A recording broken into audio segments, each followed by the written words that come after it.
اللہ کا خوف تقسیم ہوتا ہے, حضور کی محبت بڑھتی ہے. یہ دنگل نہیں ہے, یہ دہلیز ہے سلطان الہند کی. معلوم ہے آپ بڑے بڑے اولیاء کیسے آتے تھے؟ معلوم ہے ممبئی میں ایک بزرگ ہیں, ان کا نام ہے سرکار گلاب شاہ رحمت اللہ تعالیٰ علیہ. کیا نام ہے؟ بولے تقریر بند کر دیں, سن لیں. اسے ہم تو بہت آسانی سے مل جائیں گے, آپ بڑی مشکل سے ملیں گے. سن لیں, ان کا نام ہے سرکار گلاب شاہ رحمت اللہ تعالیٰ علیہ. کیا نام ہے؟ تاڑ دیو قبرستان میں وہ آرام کر رہے ہیں. بہت بڑے بزرگ تھے, بیٹے بیٹے, بہت بڑے بزرگ تھے. بیڑی بہت پیتے تھے, بیڑی بہت پیتے تھے. نام کیا تھا؟ گلاب شاہ. کیا نام تھا؟ گلاب شاہ. بیڑی بہت پیتے تھے. سید صاحب اجازت دے دیں, آج میں نے غریب نواز کی بات کی آپ کے دادا کے ساتھ. خواجہ ہند وہ دربار ہے اعلیٰ تیرا, کبھی محروم نہیں مانگنے والا تیرا. کرسی ڈالی تیری تخت شہ جیلاں کے حضور, رب نے اونچا کیا اس طرح سے پایا تیرا. ہے تیری ذات عجب بحر حقیقت پیارے, کسی تیراک نے پایا نہ کنارہ تیرا. اعلیٰ حضرت کے سگے منجلے بھائی علامہ حسن رضا بریلوی نے یہ شعر کہا. سمجھ رہے ہیں؟ سرکار گلاب شاہ بیڑی پیتے تھے بہت اپنی شان کے مطابق. ان کے پیٹ میں تکلیف ہوئی. ایک ڈاکٹر ان کو بہت مانتا تھا, تو ڈاکٹر بابا کو لے گیا ہاسپٹل.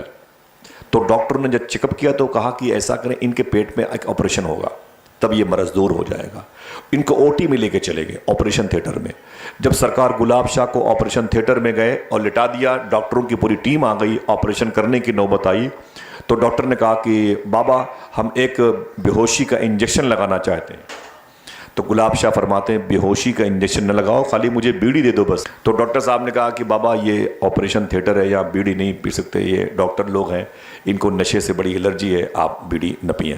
فرمایا نہیں میں بیڑی سے ہی کام چلاؤں. فرمایا نہیں حضور نہیں. اب بات بڑھ گئی, تو جو ڈاکٹر بہت مانتا تھا گلاب شاہ سرکار کو, اس نے کہا ڈاکٹروں سے کہ ایسا ہے کہ جتنے ڈاکٹر حضرات ان کے چیمبر میں ہیں وہ تھوڑا سا صبر کر لیں, ماسک لگا کے صبر کر لیں. بابا بیڑی بہت پیتے ہیں, دے دو بھائی ان کو بیڑی. ادھر آپریشن کی نوبت آئی اور بابا جی نے بیڑی سلگائی. آپریشن شروع ہو گیا بغیر بے ہوشی کا انجیکشن لگوائے ہوئے. سرکار گلاب شاہ بیڑی پی رہے تھے اور ڈاکٹر ان کا آپریشن کر رہے تھے. آپریشن ہو گیا, طبیعت ٹھیک ہو گئی. 8-10 دن کے بعد جب وہ شفا پا کے اپنے حجرے میں اپنی خانقاہ میں آئے, اللہ کا شکر ہے کہ وہ چلنے پھرنے لگے, تو 2-2.5-3 مہینے کے بعد وہ ڈاکٹر جو آپ کو بہت مانتا تھا وہ قریب آیا. اس نے کہا بابا. فرمایا کیا بات ہے؟ کہا کہ میرے ہارٹ میں بہت تکلیف ہے, پرابلم ہے, اٹیک کی شکایت نہ ہو جائے. میں نے اس سے پہلے چیک اپ کروایا تھا, مرض میرا بڑا سخت ہے, آپ دعا فرما دیجئے. میں آج پھر جا رہا ہوں, اور اگر رپورٹ بہتر نہ آئی تو جلدی آپریشن ہوگا. فرمایا جاؤ, اللہ جو چاہے گا وہ ہوگا, جو ڈاکٹر چاہیں گے اس سے کچھ نہیں ہوگا, جو میرا رب چاہے گا اس سے ہوگا. گلاب شاہ سرکار کا وہ ڈاکٹر مرید تھا, مانتا تھا, وہ چلا گیا. اس نے نئے سرے سے چیک اپ کروایا, تو اس کی جو نئی رپورٹ آئی اس میں وہ مرض غائب تھا, بیماری دور تھی. اب جب پہلے اور بعد کی رپورٹ کا ٹکراؤ ہوا تو ڈاکٹروں میں لڑائی ہو گئی کہ تمہاری مشینری سسٹم کمزور ہے, تمہارا یہ سسٹم خراب ہے, یہ دیکھو اس میں تو رپورٹ پہلے یس تھی, اس میں نو آ گئی. بہت بڑی بات بڑھ گئی. اس نے کہا لڑائی مت کرو. دونوں رپورٹ کو لیا, گلاب شاہ کی بارگاہ میں آیا. کہا بابا, کہا کیا بات ہے؟ کہا کہ اس سے پہلے کی رپورٹ یہ ہے, مرض تھا, اس کے بعد کی رپورٹ یہ ہے, اس میں مرض نہیں ہے. عجیب بات ہے, ڈاکٹر لڑ رہے ہیں, میرے تو ہارٹ کا آپریشن کروانا چاہتا تھا. گلاب شاہ فرماتے ہیں لڑو مت, ان سے کہہ دو کہ میں نے گلاب شاہ کا آپریشن کیا ہے, گلاب شاہ نے میرا آپریشن کیا. بڑے بزرگ تھے گلاب شاہ, اتنے بڑے بزرگ تھے, بغیر ہاتھ لگائے ہوئے اپنے ماننے والے کے پیٹ کی تکلیف کو دور کر دی, ہارٹ دل کی تکلیف کو دور کر دی. یہ جب اجمیر شریف آتے تھے تو کبھی اندر نہیں گئے, نہ اکبری مسجد, نہ اولیاء مسجد, نہ شاہ جہانی مسجد, نہ سندلی مسجد, کبھی اندر نہیں. نہ غریب نواز کے مواجہ شریف پہ گئے, نہ باب جنت دیکھا, نہ قدمین شریفین دیکھا, نہ خواجہ ضیاء سرکار کی بارگاہ میں حاضری دی, نہ بی بی حافظہ جمال کے روزے پر حاضری, کبھی اندر نہیں گئے, نہ چاریاری گئے. شیخ گلاب شاہ جب اجمیر شریف آتے تو ہوٹل میں آتے.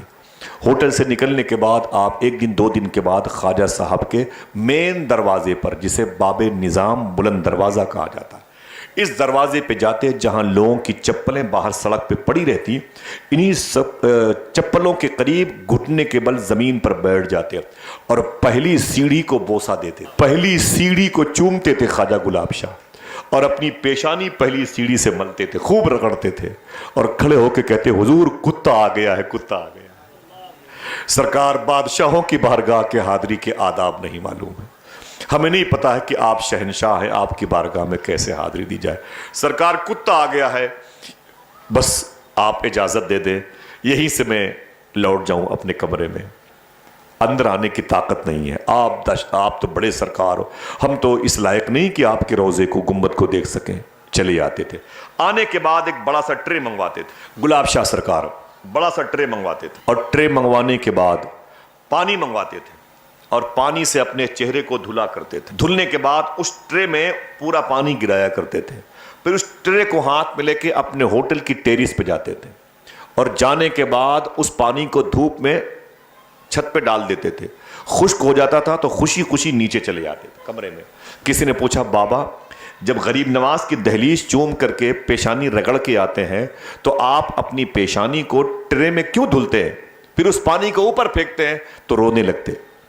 فرماتے بادشاہ کے دہلیز کی مٹی میری پیشانی میں لگ جاتی ہے، اگر میں اس کو ویسے ہی چھوڑ دوں گا تو یہ وضو کرتے وقت نالیوں میں چلی جائے گی۔ گلاب شاہ سلطان الہند کی بارگاہ کا بے ادب نہیں ہے تیری ذات عجب بحر حقیقت پیارے، کسی تیراک نے پایا نہ کنارہ۔